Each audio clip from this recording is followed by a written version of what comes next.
Hi guys, we are going to look at the Baker Illustrated Guide to the Bible just real briefly and talk about Deuteronomy.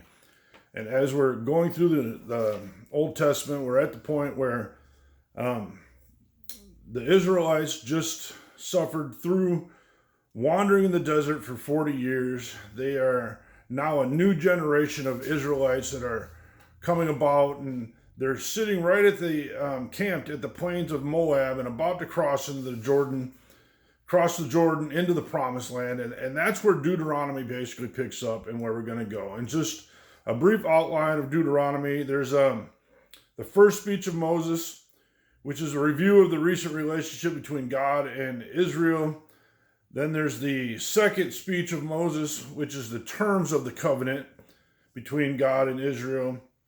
And then there's a postscript, P.S. Moses has just one final thing to say, and it's keeping the covenant during leadership transition between Moses and Joshua. And Joshua is eventually the one who will lead them into the promised land.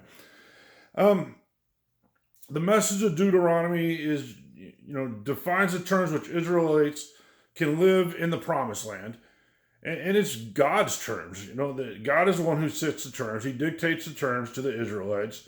They are allowed to worship him and him alone.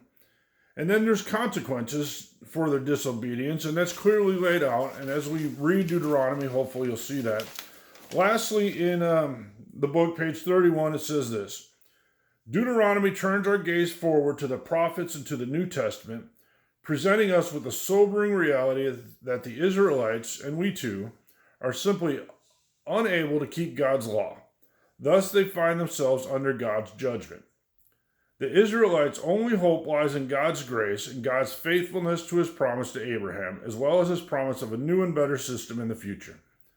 In the New Testament, the Apostle Paul explains this very clearly, underscoring that Deuteronomy demonstrates the need for Jesus and his death and resurrection.